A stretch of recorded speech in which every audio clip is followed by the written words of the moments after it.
Ja, vi pratade förut, Alex, du berättade om hur du reagerade när Michael hade dött. Jag vet inte, hur reagerade du, Jeanette? Jag slängde mig på CNN, telefonen började ringa, sms hela tiden. Då var han i koma och nej, alltså det var bara så, nej.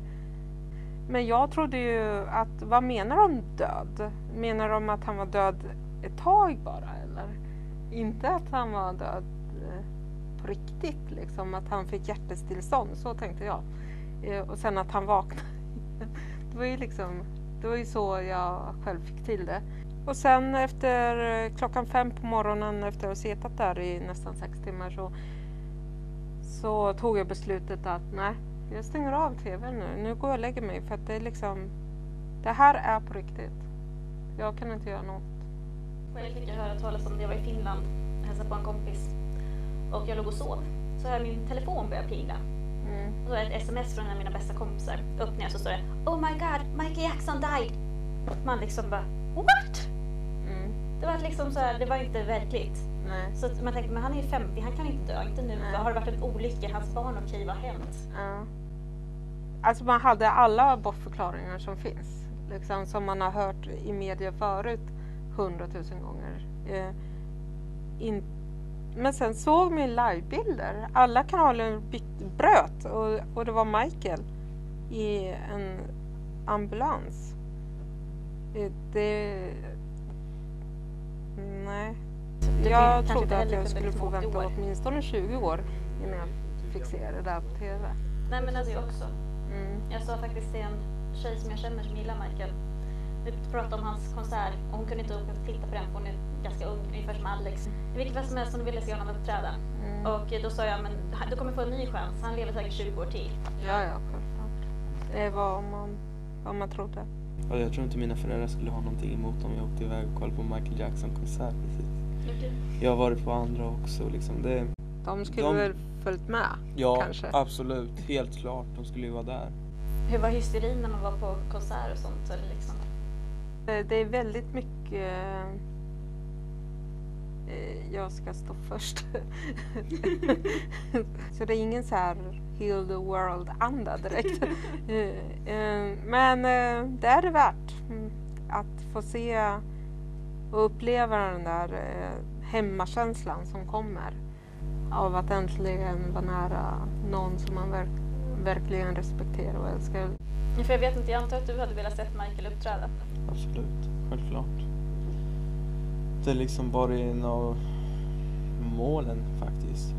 Om man har varit och levt med honom som man var liten och sen aldrig fått se han, det är nog rätt fruktansvärt faktiskt. Och jag försöker vara tacksam för allting jag har sett och upplevt. Fast det är väldigt svårt i sådana här tider att man glömmer bort det. Att man vill ha mera, men jag får ju faktiskt komma ihåg allting. Jag har ju fan varit hemma hos honom. Jag får ju faktiskt vara nöjd med det. Så,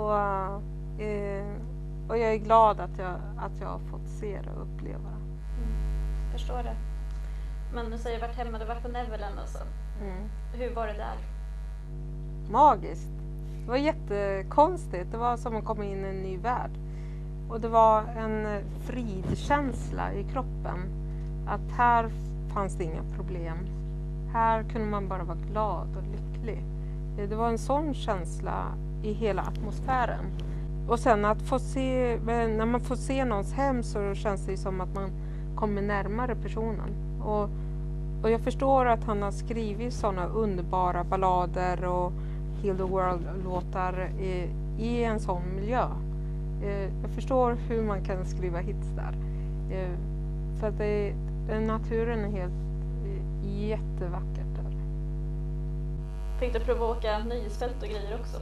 De hade precis haft en charity-gala dagen innan, så det var ju liksom, det såg ut som dagen efter en fest. Så det var ju inte på tal på det här sättet. Men vi åkte runt och kollade på allting. Och alla djur och go-karts. Och vi satte oss så att vi såg hela utsikten istället. Och satt där och pratade i några timmar istället. Okej, men hur upplevde du honom som person? Du behöver inte återge vad du pratar om, för du är privat. Jag ser Michael som en stark överlevare. Och det är den förebilden jag har av honom. Och som jag har behövt av honom också. Att även om man är utnyttjad, misshandlad, mobbad, utfryst och utnyttjad ekonomiskt också, så kan man ändå bestämma sig för att visualisera vad är det jag vill bli och uppnå det. Även om det kostar väldigt mycket.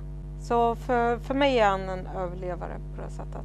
Och det är där jag har lärt mig själv. Och det är där jag vill att andra ska se och lära av också.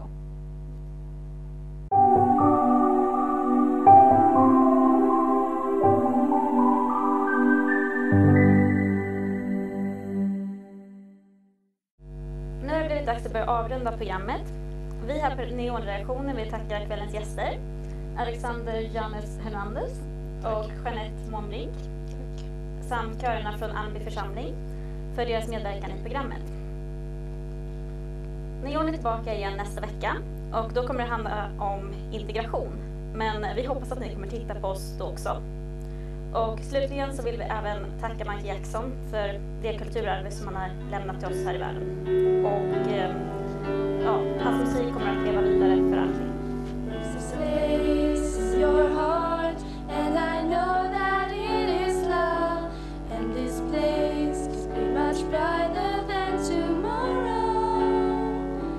And if you really try, you'll find there's no need to cry. In this place, you feel there's no hurt or sorrow. There are ways to get there if you care enough for the living. So make a little space, make a better place in the world. Make it a better place for you and for me and the entire human race. There are people dying if you care enough for the living. So make a better place for you and for me. If you want to know why, there's a love that cannot lie. Love is strong, it only cares for joyful giving. If we try, we shall see. In this place we cannot feel fear or dread. We stop existing and start living. That feels that always love's enough for us growing. So make a better world, make a better world.